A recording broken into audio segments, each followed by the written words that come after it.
Hello everyone, मैं महिपाल स्वामी आप सभी का फिजिक्स डिफर एकेडमी पर स्वागत करता हूं। आज हम कवर करेंगे electric field intensity and electric field lines.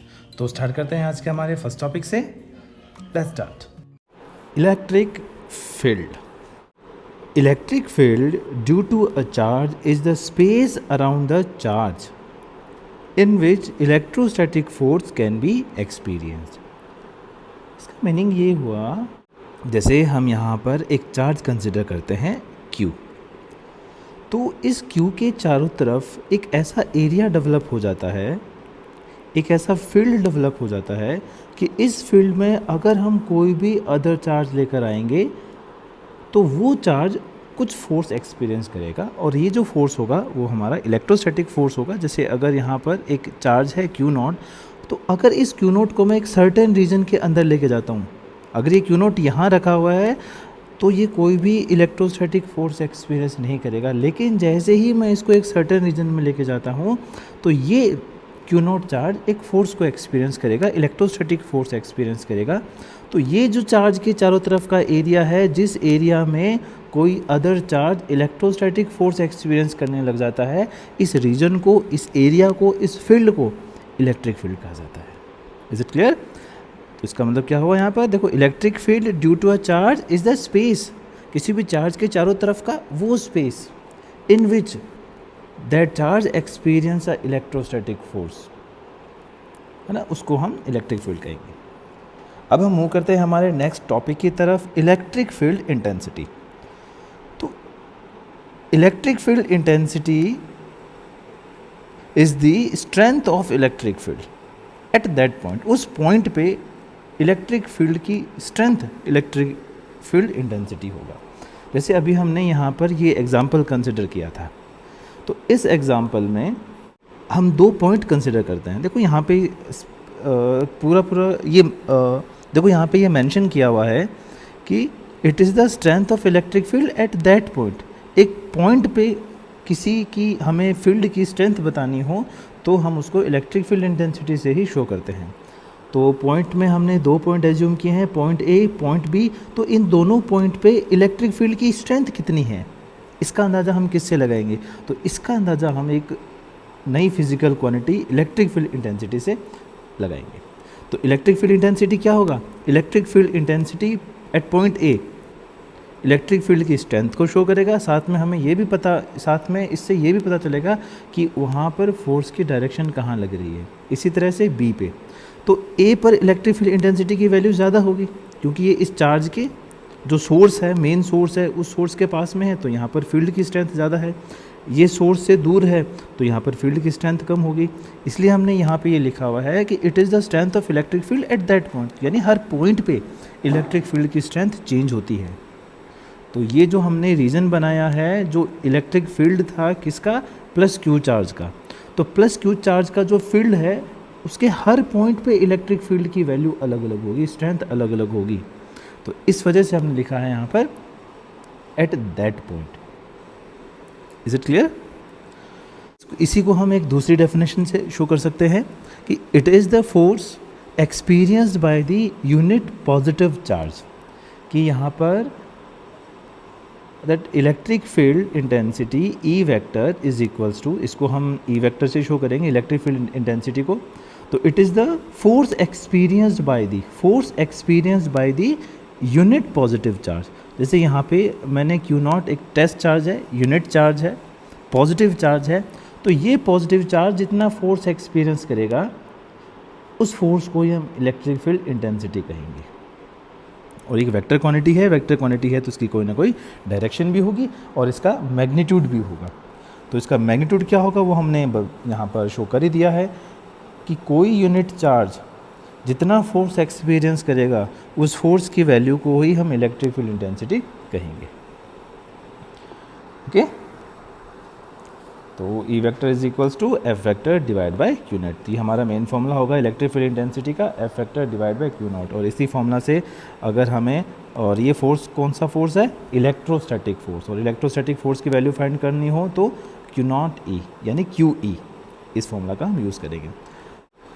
अब ये जो फॉर्मूला है F equals to Q naught E, और we can say E vector equals to F divide by Q naught. इस फॉर्मूला को हम इस ट्राइंगल से भी लर्न कर सकते हैं। इस ट्राइंगल में हमने 3 सेगमेंट डिवाइड किए हैं। एक सेगमेंट में F है, एक सेगमेंट में इलेक्ट्रिक फील्ड इंटेंसिटी को रखा है हमने, और एक में हमने चार्ज को रखा है। तो इसमें देखो ऊपर वाला सेगमेंट F, अगर हमें इन तीनों क्वांटिटी में से फोर्स को फाइंड करना है तो नीचे वाली दोनों क्वांटिटी को मल्टीप्लाई कर दीजिए, F equals to Q E. इसी तरह से अगर हमें E फाइंड करना है तो E को फाइंड करना है तो E को कवर कर लीजिए F डिवाइड बाय Q। और अगर आपको Q फाइंड करना है तो Q को कवर कर लीजिए F डिवाइड बाय E। अगर आपको बेटर रहेगा आप ये फॉर्मूला लर्न कीजिए सीधा, F E vector equals to F vector divide by Q naught. ठीक है, अब हम चलते हैं हमारे फर्दर पॉइंट्स की तरफ जो कि इलेक्ट्रिक फील्ड इंटेंसिटी से रिलेटेड है। तो first is electric field intensity is a vector quantity. Electric field intensity एक वेक्टर क्वांटिटी है। वेक्टर क्वांटिटी है तो इसका मतलब होगा इसकी कोई ना कोई डायरेक्शन भी होगी। तो इलेक्ट्रिक फील्ड इंटेंसिटी की जो डायरेक्शन होती है वो पॉजिटिव चार्ज से नेगेटिव चार्ज की तरफ होती है। यानी अगर जैसे यहाँ पर मैंने पॉजिटिव चार्ज कंसिडर किया है तो इस पॉजिटिव चार्ज पर हमें इलेक्ट्रिक फील्ड इंटेंसिटी की डायरेक्शन को शो करना है। तो पॉजिटिव चार्ज है तो इलेक्ट्रिक फील्ड इंटेंसिटी की डायरेक्शन रेडियली आउटवर्ड होगी, बाहर की तरफ होगी। जैसे यहाँ पे हमने ये बनाया है, अगर आपको लेफ़्ट साइड में बनाना है तो भी आप इस तरफ बनाओगे, लेकिन होगी कहाँ, रेडियली आउटवर्ड बाहर की तरफ होगी, क्योंकि पॉजिटिव चार्ज से बाहर की तरफ निकलेगी। इसी तरह से अगर आपने नेगेटिव चार्ज कंसिडर किया है तो नेगेटिव चार्ज पर इलेक्ट्रिक फील्ड की डायरेक्शन अंदर की तरफ होगी, towards the negative charge, radially and towards the negative charge की तरफ होगी। इसी तरह से लेफ्ट साइड बनाना है तो अगर हमें डायरेक्शन फाइंड करनी हो लेफ्ट साइड की, तब भी वो कहाँ होगी, radially inward and towards the negative charge. इसी तरह से जैसे हमने यहाँ पर एक कैपेसिटर कंसिडर किया है, यानी 2 प्लेट्स कंसिडर की है, एक प्लेट पॉजिटिवली चार्ज है और दूसरी प्लेट नेगेटिवली चार्ज है, और इन दोनों प्लेट्स के लिए हमें electric field intensity, electric field show करना है। तो उसकी डायरेक्शन कैसे होगी, पॉजिटिव चार्ज से नेगेटिव चार्ज की तरफ, पॉजिटिव चार्ज से नेगेटिव चार्ज की तरफ। यानी 2 पॉजिटिव और नेगेटिव प्लेट्स के लिए इलेक्ट्रिक फील्ड इंटेंसिटी की डायरेक्शन कुछ इस तरह से डेवलप होती है। ठीक है, अब हम चलते हैं हमारे नेक्स्ट पॉइंट की तरफ, unit of E vector, E vector की यूनिट। तो चलिए फॉर्मूला की तरफ, E vector is equals to F vector divide by Q naught. तो यहाँ पर हमें एसआई यूनिट यूज़ करनी है, तो फोर्स है, SI unit of force is Newton and SI unit of charge is coulomb, so Newton per coulomb. तो electric field intensity का एसआई यूनिट क्या होगा, न्यूटन पर कूलम। ठीक है, और इसी तरह से एक दूसरी यूनिट और भी है जो बहुत बार एग्जाम में पूछी जाती है और हमें ध्यान भी रखनी है, that is volt per metre. जैसे ही हम इलेक्ट्रिक पोटेंशियल पढ़ लेंगे तो वहाँ पर ये क्लियर हो जाएगा। हमारे जो नेक्स्ट वीडियोज़ में जब हम इलेक्ट्रिक पोटेंशियल पढ़ेंगे तो वहाँ क्लियर हो जाएगा कि वोल्ट पर मीटर कैसे आया है। तो अभी के लिए आप इतना ध्यान रखिए कि इलेक्ट्रिक फील्ड इंटेंसिटी की 2 यूनिट होगी हमारे पास, एसआई, दोनों एसआई यूनिट है, newton per coulomb and other one is volt per metre. अब हम बात करते हैं डायमेंशन की, इलेक्ट्रिक फील्ड इंटेंसिटी की डायमेंशन क्या है। तो वापस फॉर्मूला की तरफ, E vector equals to F vector divide by Q nought. I think आपको फॉर्मूला याद हो गया होगा, मैं वापस एक बार रिपीट करता हूँ। इलेक्ट्रिक फील्ड इंटेंसिटी क्या है, स्ट्रेंथ है, किसकी, इलेक्ट्रिक फील्ड की। जिस चार्ज की हम बात करते हैं तो उस चार्ज का कोई इलेक्ट्रिक फील्ड होगा, और उस इलेक्ट्रिक फील्ड की स्ट्रेंथ को शो करने के लिए हम इलेक्ट्रिक फील्ड इंटेंसिटी का इस्तेमाल करते हैं, इलेक्ट्रिक फील्ड इंटेंसिटी को यूज़ करते हैं। Then dimension of force is m1 L1 T-2 upon charge. Charge की डायमेंशन हमने फर्स्ट लेक्चर में पढ़ा था, हमने A1 एंड T1, और सॉल्व करने के बाद हमें मिलेगा m1 L1 और T-2 और T1, है ना, तो ये हो जाएगा T-3 and A-1। This is the dimension of electric field intensity. ठीक है, अब हम चलते हैं हमारे नेक्स्ट पॉइंट की तरफ, direction of force on positive charges along E. यानी पॉजिटिव चार्ज होगा तो उस पॉजिटिव चार्ज पे फोर्स की डायरेक्शन ई के अलोंग होगी, and direction of force on negative charge, और अगर कोई नेगेटिव चार्ज है तो उस नेगेटिव चार्ज पर फोर्स की डायरेक्शन ई वेक्टर के अपोजिट होगी। तो यहाँ पर ही हमें इन दो फॉर्मूलाज को, इन दो पॉइंट्स को बहुत बहुत ध्यान से लर्न करना है कि एक तो डायरेक्शन, इलेक्ट्रिक फील्ड की डायरेक्शन कहाँ होगी, पॉजिटिव चार्ज से नेगेटिव चार्ज की तरफ, और दूसरा फोर्स की डायरेक्शन अगर हमें फाइंड करनी है तो हम किस तरह से फाइंड करेंगे चलिए देखते हैं। जैसे वापस हम दो प्लेट कंसिडर करते हैं, एक प्लेट पॉजिटिवली चार्ज है और हमारी दूसरी प्लेट नेगेटिवली चार्ज है। तो इन दोनों प्लेट्स के बीच में जो इलेक्ट्रिक फील्ड डेवलप होगा वो हमें ड्रॉ करना अब आता है, उसकी डायरेक्शन पॉजिटिव चार्ज से नेगेटिव चार्ज की तरफ होगी। उसकी डायरेक्शन कहाँ से कहाँ होगी, पॉजिटिव चार्ज से नेगेटिव चार्ज की तरफ। यानी अगर हम इस तरह की दो प्लेट कंसिडर करते हैं तो उसमें इस तरह से इलेक्ट्रिक फील्ड सेटअप हो जाएगा, इलेक्ट्रिक फील्ड इंटेंसिटी सेटअप हो जाएगी। तो this is the direction of electric field develop between two plates. तो ये हमारे इलेक्ट्रिक फील्ड इंटेंसिटी की डायरेक्शन है। अब हम इस फील्ड में दो चार्ज को कंसिडर कर रहे हैं। एक हमने पॉजिटिव चार्ज कंसिडर किया है, यानी हम कंसिडर कर रहे हैं यहाँ पर एक प्रोटॉन रखा हुआ है, ठीक है, और हम कंसिडर कर रहे हैं यहाँ पर इलेक्ट्रॉन रखा हुआ है। यानी हमने यहाँ पे दो पार्टिकल कंसिडर किए हैं, एक पार्टिकल हमने माना है कि यहाँ प्रोटॉन रखा हुआ है इस फील्ड के बीच में, और एक हमने एज्यूम किया हुआ है कि इस फील्ड के बीच में एक इलेक्ट्रॉन रखा हुआ है। तो इस प्रोटॉन पर, क्योंकि ये किसी के इलेक्ट्रिक फील्ड में रखा हुआ है, तो ये प्रोटॉन फोर्स एक्सपीरियंस करेगा। उस फोर्स की डायरेक्शन ई वेक्टर के अलोंग होगी। और इसी तरह से इलेक्ट्रॉन पे अगर हमें इलेक्ट्रोस्टैटिक फोर्स फाइंड करना है तो उसकी डायरेक्शन कहाँ होगी, इलेक्ट्रिक फील्ड इंटेंसिटी के अपोजिट डायरेक्शन में। ये किसकी डायरेक्शन है, इलेक्ट्रिक फील्ड इंटेंसिटी की डायरेक्शन है। प्रोटॉन पे डायरेक्शन कहाँ लगी, सेम। प्रोटॉन पे फोर्स कहाँ लगा, सेम इलेक्ट्रिक फील्ड की डायरेक्शन में। लेकिन इलेक्ट्रॉन पे फोर्स कहाँ लगेगा, इलेक्ट्रिक फील्ड इंटेंसिटी के अपोजिट डायरेक्शन में। यही हमारा जो लास्ट पॉइंट है वो यही कह रहा है कि direction of force on positive charges along E and direction of force on negative charges opposite to the E. Is it clear?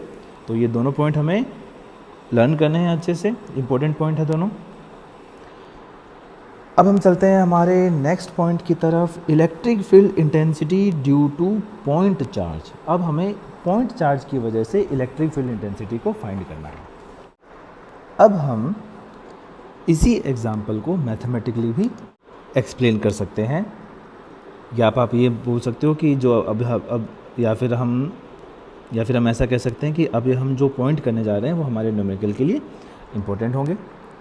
तो हम फोर्स का, इलेक्ट्रिक फोर्स का फॉर्मूला, इलेक्ट्रोस्टैटिक फोर्स को कैसे रिप्रेजेंट करेंगे, अभी हमने सीखा है Q मल्टीप्लाई बाई E, यानी charge and electric field intensity. अब मैं इसी फॉर्मूला को दो पार्टिकल के लिए सोल्व कर रहा हूँ।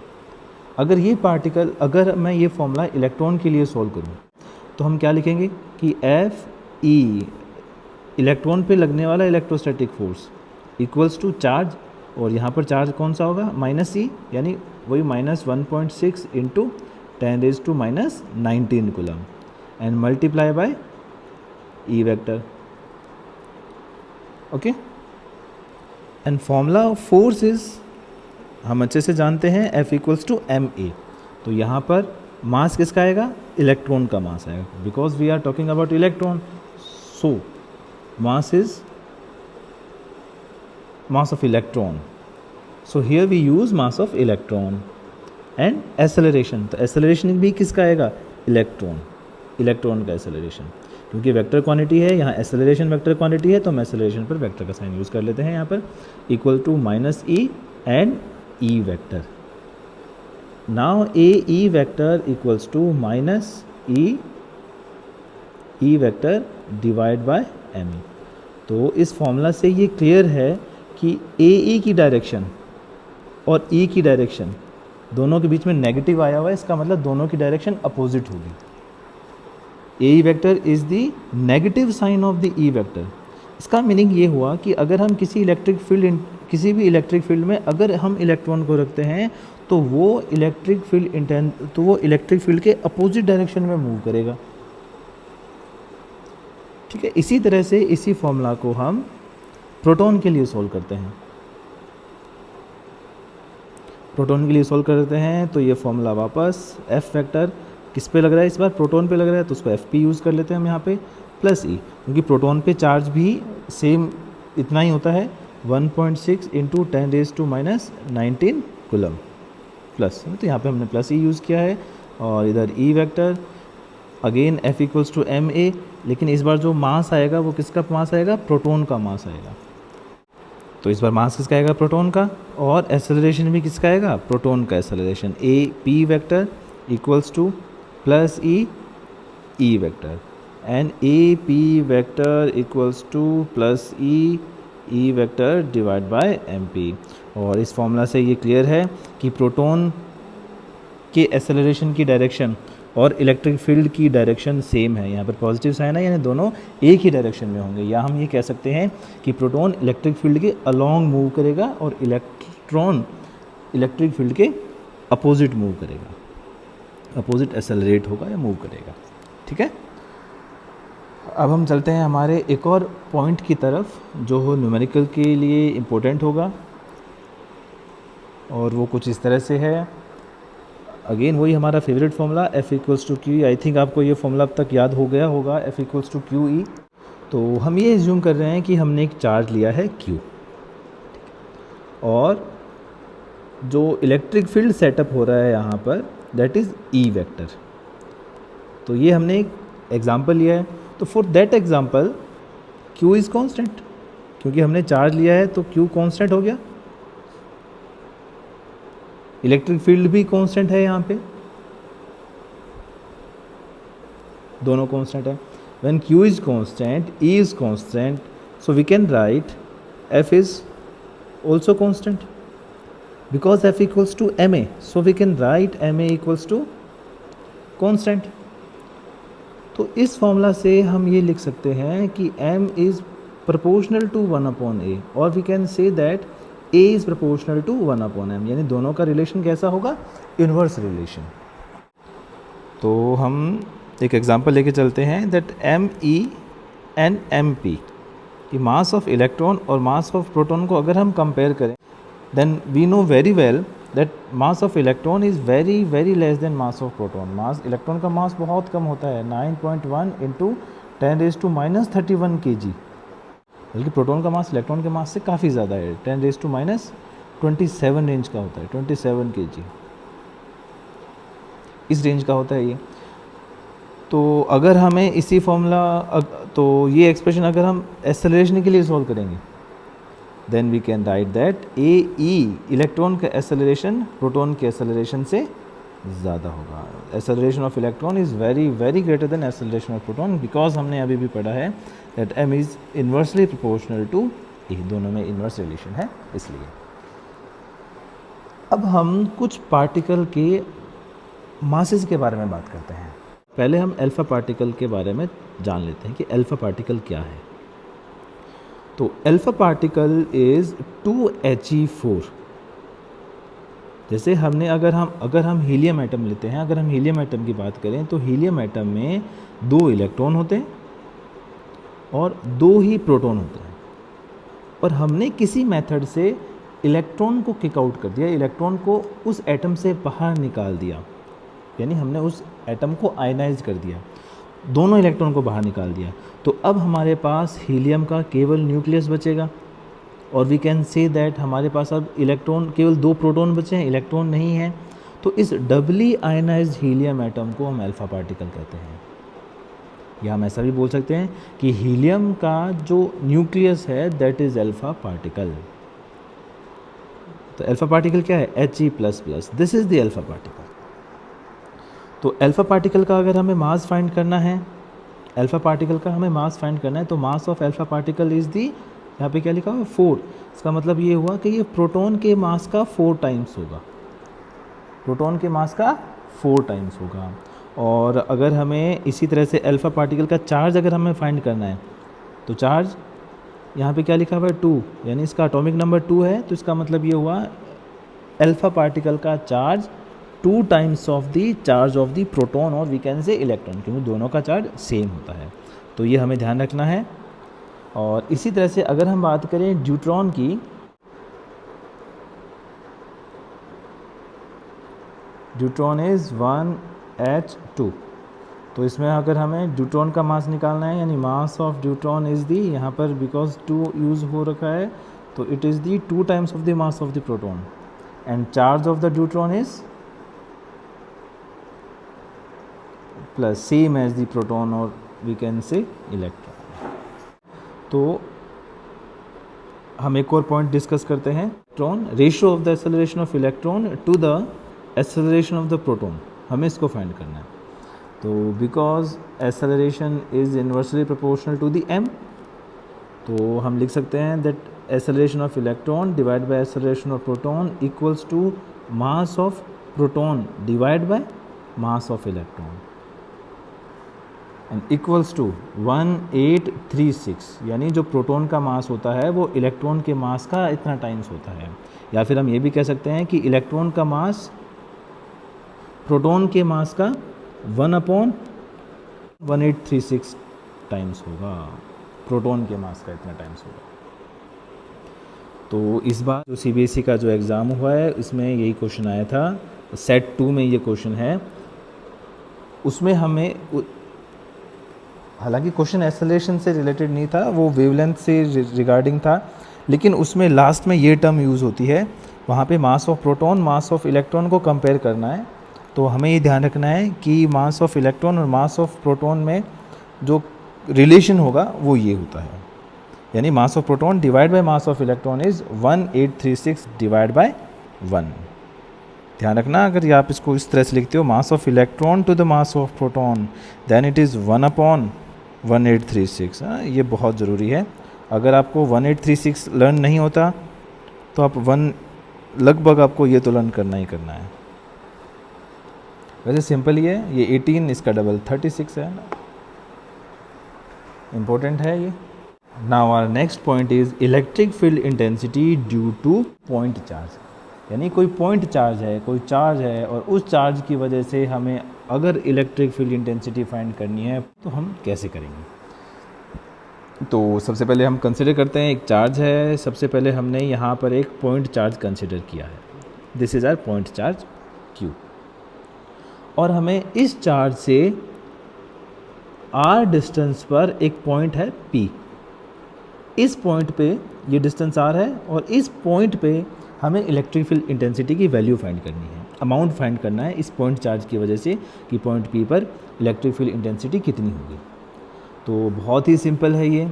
तो सबसे पहले हम फॉर्मूला डिस्कस करते हैं, again E vector equals to force divide by Q0 divide by charge. तो ये फॉर्मूला, तो इस फॉर्मूला के अकॉर्डिंग अगर हमें ये मालूम चल जाता है कि पॉइंट P पे जो चार्ज रखेंगे, जो भी हम चार्ज रखेंगे उस चार्ज पर कितना फोर्स लग रहा है, अगर हमें ये मालूम हो जाता है then we can find easily E vector, value of E vector.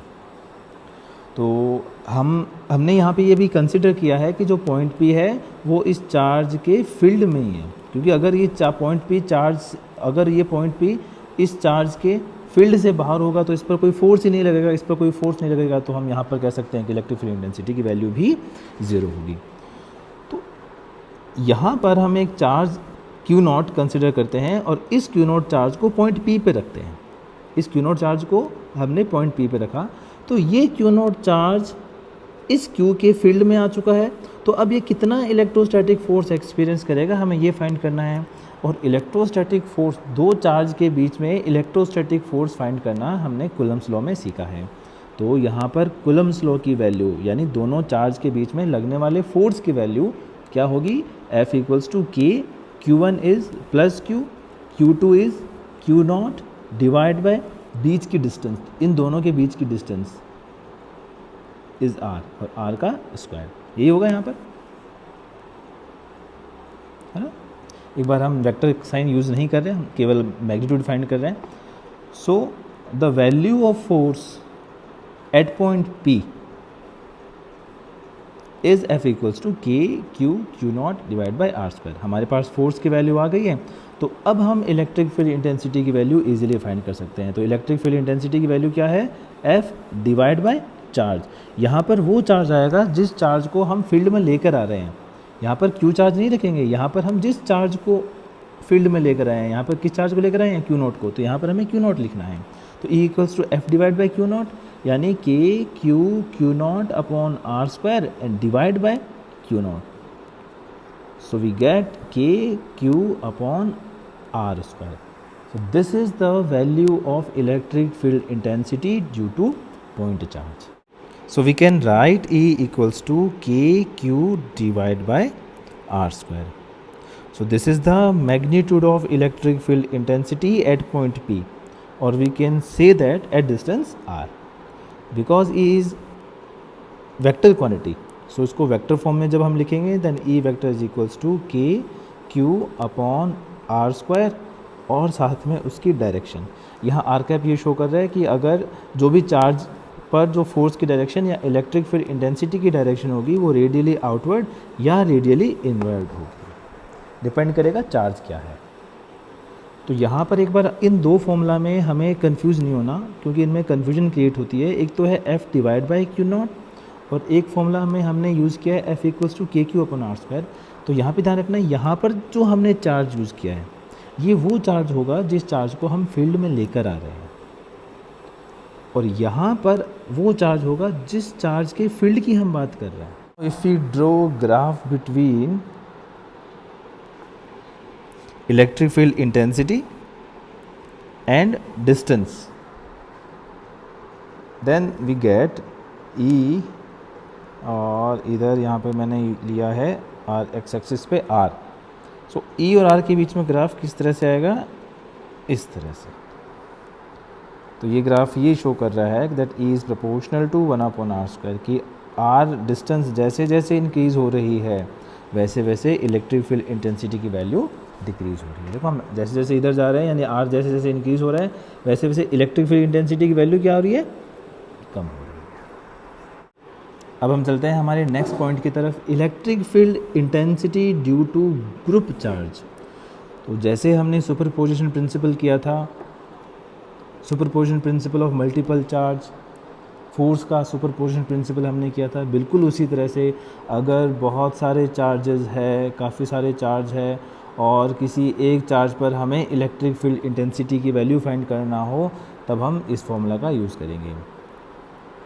तो E net vector is equals to E net vector, यानी कि जिस पॉइंट पे हमें total electric field intensity find करनी है तो टोटल इलेक्ट्रिक फील्ड इंटेंसिटी की वैल्यू क्या होगी, जितने भी इंडिविजुअल चार्जेस है वहाँ पे, तो उन सब चार्जेस की इलेक्ट्रिक फील्ड इंटेंसिटी का वेक्टर सम होगा ई net vector.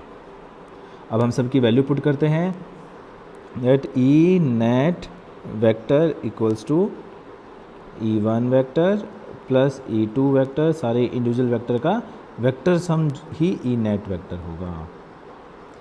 Now we know that E vector is K Q upon R and R cap, K Q upon R square R cap. So E one vector मतलब जो Q one charge था उसकी वजह से जो field create हुआ, तो यहाँ पर हम फॉर्मूला क्या लिखेंगे, के क्यू वन अपॉन वो डिस्टेंस हम आर वन एज्यूम कर रहे हैं, R one square R one cap. Similarly E two Q two charge की वजह से डेवलप्ड फील्ड है, so we can write K Q two upon R two square and R two cap. और इसी तरह से एंड सो ऑन, जो nth charge है, nth चार्ज का जो फील्ड डेवलप हुआ है वो हम यहाँ लिखेंगे आर एन कैप. अब इस फॉर्मूला को अगर हमें मर्ज करना है तो हम कैसे लिखेंगे, के सब में कॉमन आ रहा है तो के को हमने कॉमन लिया और यहाँ पर हम इसको समेशन से यूज़ कर सकते हैं. और समेशन यहाँ किस किस पे लग रहा है, देखो क्यू, तो क्यू सब में है लेकिन क्यू का जो इंडेक्स है, जो इंडिसेस है वो सब में अलग है. एक में 1 यूज़ हुआ है, एक में 2, एक में n, 3, 4, 5 n. तो इसलिए हम यहाँ पे कॉमन इंडिसेस i यूज़ कर रहे हैं, क्यू आई. इसी तरह से r सब में आ रहा है आर स्क्वायर, लेकिन 1, 2, 3 ये चेंज है. तो यहाँ पर भी हम 1, इधर 1 है, इधर भी 1 है, इधर भी 1 है, इसलिए हम सब में i लिख रहे हैं यहाँ पर आर आई स्क्वायर. और इधर भी हमने क्या लिख दिया, आर आई कैप. और i की वैल्यू कहाँ से कहाँ तक चल रही है, 1 से स्टार्ट होकर ये n तक जा रही है. So this is the formula of E net vector, or we can say that group of electric field intensity due to group charges. अब हम चलते हैं हमारे नेक्स्ट पॉइंट की तरफ, and our next point is electric field lines, यानी EFL. Shortcut में हम इसको EFL कहेंगे, बार बार इलेक्ट्रिक फील्ड लाइंस ना कह के इलेक्ट्रिक फील्ड लाइंस. तो इलेक्ट्रिक फील्ड लाइंस क्या है? तो these are imaginary lines present in any electric field along which positive charge moves। जैसे कोई इलेक्ट्रिक फील्ड है और उस इलेक्ट्रिक फील्ड में जब हम एक यूनिट पॉजिटिव चार्ज यानी कि एक ऐसा चार्ज जो उस फील्ड पर अपना इफेक्ट ना डाले, है ना, unit positive charge, test charge बोला जाता है इसको। तो जब हम उस टेस्ट चार्ज को उस इलेक्ट्रिक फील्ड में रखते हैं तो उस टेस्ट चार्ज का मोशन जो होगा, उस टेस्ट चार्ज का जो पाथ होगा, उसी को हम इलेक्ट्रिक फील्ड लाइन कहेंगे। यानी ये एक इमेजिनरी लाइन है, यानी ये क्या, एक पाथ है, ट्रेस। जब हम उस यूनिट पॉजिटिव चार्ज को ट्रेस करेंगे तो जो ट्रेस के तो उस ड्यूरिंग दैट ट्रेसिंग जो हमें पाथ मिलेगा, that path is electric field line. उस पाथ को ही हम इलेक्ट्रिक फील्ड लाइन कहेंगे। जैसे यहाँ पर एक ग्रीन लाइन हमने रिप्रेजेंट की हुई है, तो ये जो ग्रीन लाइन है, this green line is the electric field line. ये इलेक्ट्रिक फील्ड लाइन है। तो इलेक्ट्रिक फील्ड लाइन की एक डेफिनेशन हम और भी ले सकते हैं, that an electric field line is a path. एक इलेक्ट्रिक फील्ड लाइन क्या है, एक पाथ है, such that tangent at any point, कि अगर हम उस पाथ के किसी भी पॉइंट पे टेंजेंट ड्रॉ करेंगे, then that tangent gives the direction of electric field at that point. उस पॉइंट पे हमें इलेक्ट्रिक फील्ड की डायरेक्शन को शो करेगा वो टेंजेंट। तो ये इलेक्ट्रिक फील्ड लाइन, जैसे हमने ये ग्रीन लाइन एक इलेक्ट्रिक फील्ड लाइन को रिप्रेजेंट किया है, ग्रीन लाइन से हमने इलेक्ट्रिक फील्ड लाइन को रिप्रेजेंट किया है, और इस इलेक्ट्रिक फील्ड लाइन पे हमने दो पॉइंट लिए हैं, point A and point B, और इस पॉइंट पे हमने दो टेंजेंट ड्रॉ किया है, one is this and other one is this. तो ये जो दोनों टेंजेंट है, जो टेंजेंट वन है, तो टेंजेंट वन क्या शो कर रही है, पॉइंट ए पे इलेक्ट्रिक फील्ड की डायरेक्शन, जिसको हमने ई ए से शो किया है। इसी तरह से जो टेंजेंट टू है, टेंजेंट टू पॉइंट बी पे इलेक्ट्रिक फील्ड की डायरेक्शन को शो कर रहा है, ई बी वेक्टर।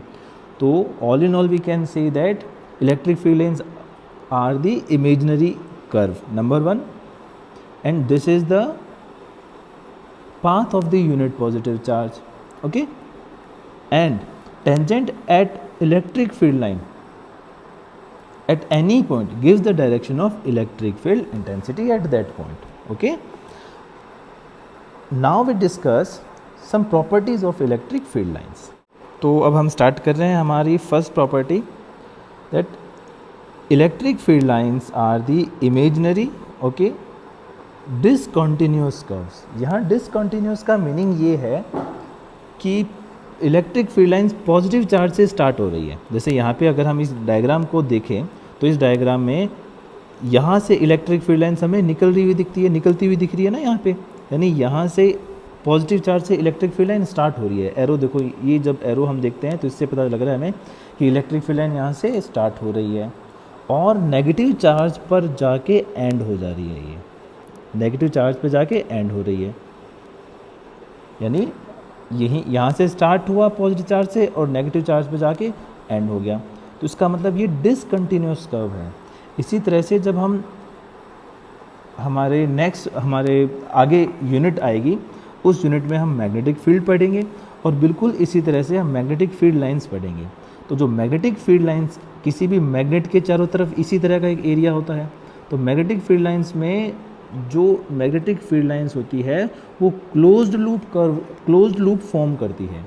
लेकिन अगर हम बात करें इलेक्ट्रिक फील्ड लाइंस की, तो electric field lines close loop form नहीं करेगी, वो एक डिसकंटिन्यूस कर्व्स फॉर्म करती है।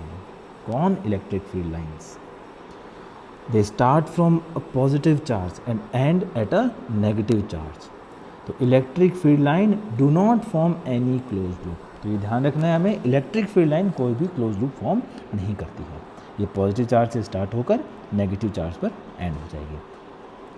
अब हम चलते हैं हमारे नेक्स्ट पॉइंट की तरफ। और point 2 is tangent to the electric field line at any point gives the direction of electric field intensity at that point.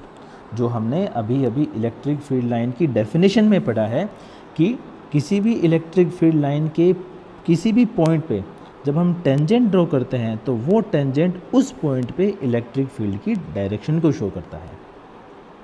जो हमने अभी यहाँ पढ़ा था, ये सेम।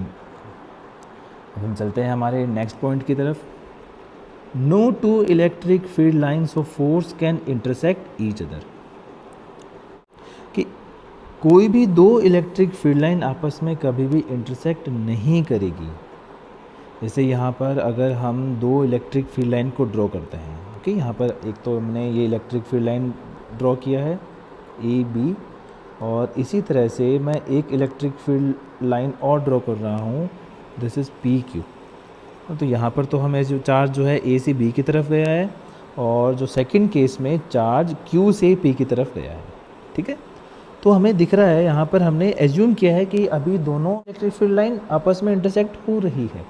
तो इंटरसेक्ट हो रही है तो इन दोनों का एक इंटरसेक्टिंग पॉइंट हमें दिखाई दे रहा है। मान सपोज दिस पॉइंट इज़ ओ, तो ये जो इंटरसेक्टिंग पॉइंट ओ है, इस इंटरसेक्टिंग पॉइंट पर हम दो टेंजेंट ड्रॉ कर सकते हैं। One tangent is for the curve A B, electric field line A B, and other one is for the electric field line Q P. दो टेंजेंट ड्रॉ कर सकते हैं।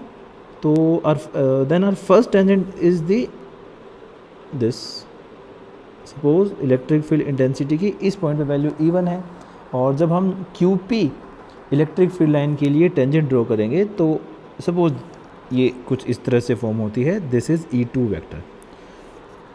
तो यानी ये यहाँ पर दो फील्ड के वेक्टर, दो फील्ड आगे, दो डायरेक्शन है इलेक्ट्रिक फील्ड इंटेंसिटी की at the same point, at point O।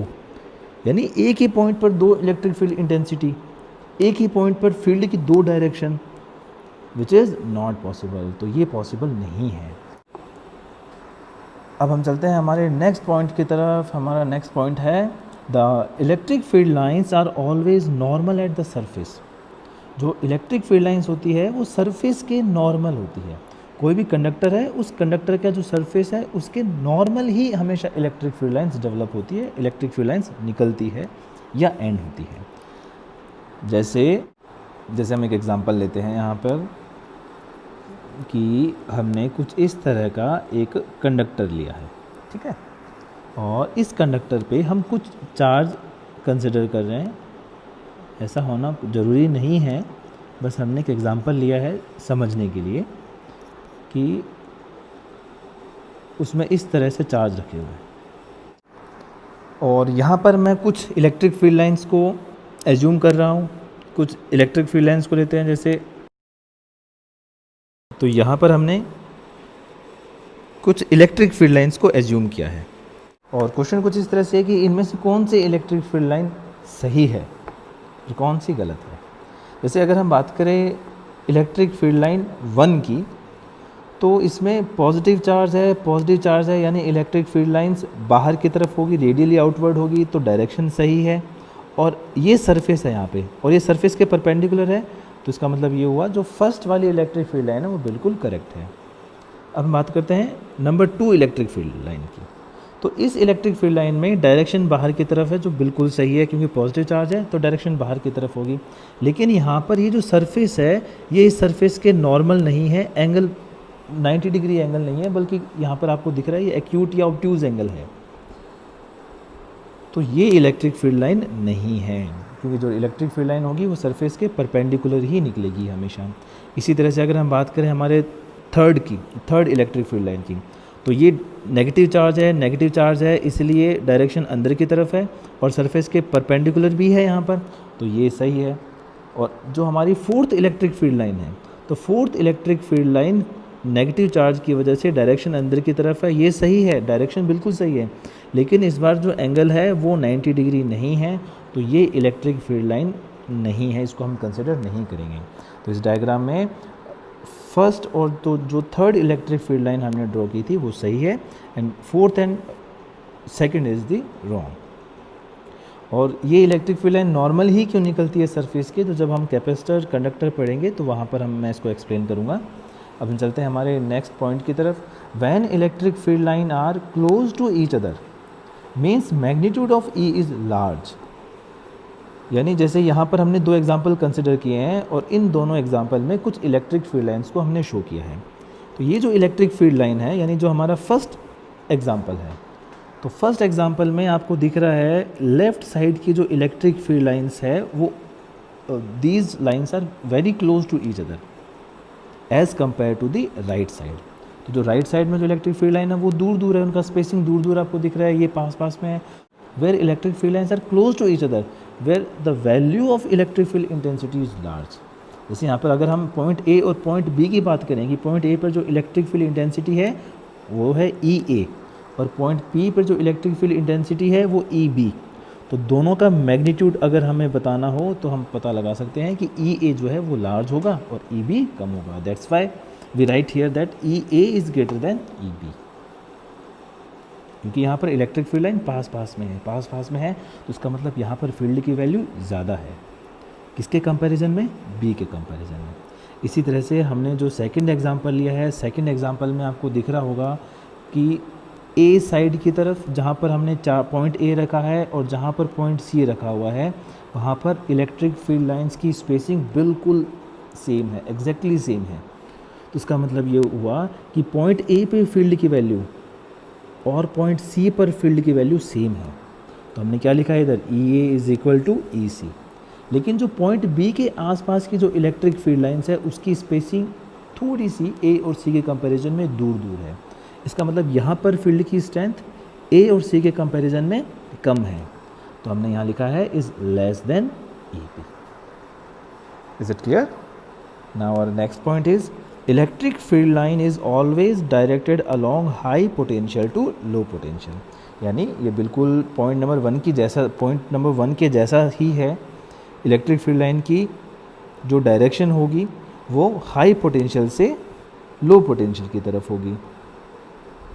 Now next point is the electric field line contract longitudinally on account of attraction between unlike charges. जैसे यहाँ पर हमने एक एग्जाम्पल कंसिडर किया है और इस एग्जाम्पल में हमने दो अनलाइक चार्ज लिए हैं, एक चार्ज पॉजिटिव लिया है और एक हमने नेगेटिव चार्ज लिया है.